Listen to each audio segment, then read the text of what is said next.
I taught art history for about 20 years, humanities and art history, and I had grown up in a family where there was a great respect for art, and it was sort of something you did, something you pursued and you valued. But I really didn't start doing it myself until I was an adult, and then I began to work on, I guess we all do this, imitations of artists that you really, really like. You know, it's like, what do you want as an artist? What do you enjoy? And the one that I settled on was Joseph Cornell, the early surrealist who did boxes. So at the moment I'm working on a piece. This is an old box. It's a sample box from an industrial sales situation. And what I've done is I've tricked it out with a map of Massachusetts, Connecticut, and Rhode Island, and then filled the holes that held the samples with it. And in each one of those I've put an antique clay marble. There's a map behind it, a map underneath. So I'm sort of marking out a map, and there is no overt meaning here. I'm just playing with delightful objects interacting with each other. Oftentimes I'll think of something literally for years before I'll take a stab at it. And this is particularly true in my other guise as a writer. During the COVID shutdown, I was working on a novel, and I had a chance as gainfully unemployed writer to sit down and do 1,000 words a day every day, which took anywhere from 45 minutes to 4 hours or so, depending on how good a day I was having. But the idea for that novel, when I went back and looked at my notes for it, went back to 1997. So it had been decades gestating.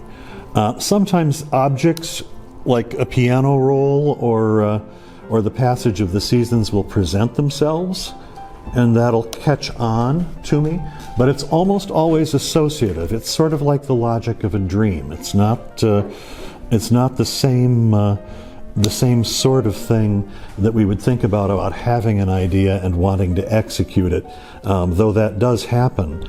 To my mind, I think the strongest pieces arise from associations.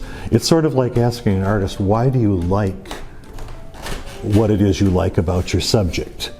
And in this case, I like the state of play that I'm in, because artistic creation is a lot like play. And so it's very subconscious, and I don't think it's wise to question it too much.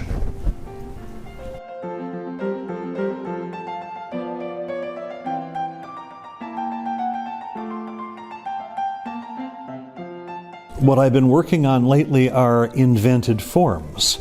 For instance, this is a box of mine, and I worked it around the idea that an antique piano roll for a player piano could be folded into a book.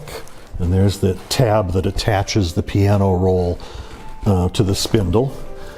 But I couldn't find a way of folding it, so I used the fold as a background and broke the piano roll up into pages and did a sort of cathedral fold of the top of the card that binds it together. And that was something that I went through all sorts of changes with last winter.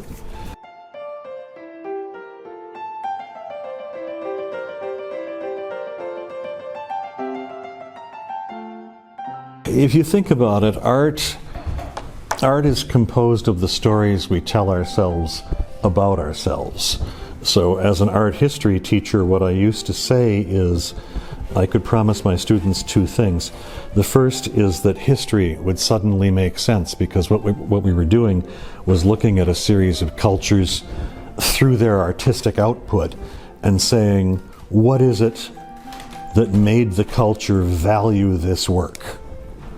And what is it we value today? If you look at the art of a society, you realize what it is the society is about.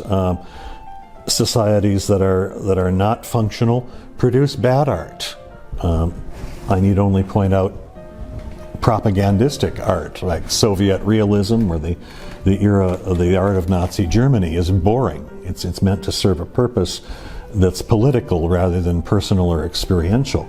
But blessedly, we have a thriving art community here downriver as well that is dedicated to telling local stories and saying things about who we are in our own time and place.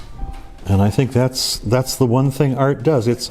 Art can be seen as a branch of mythology that way. Tell me the myths, the tales of the tribe, and I will tell you what the society values. One of the things that I think about the Downriver Council for the Arts is that it functions in the community like throwing a stone into a still pool. There's the immediate impact. There's the building here, there's the space, there's its resources, its classes. There are the exhibits going on upstairs. But also, we don't know the secondary impact, how someone walks out of an exhibit or walks away from, goes home from open studio, or who they meet or how that changes them and their impact on others. I think an arts organization within the community has an almost endless improving effect on the community.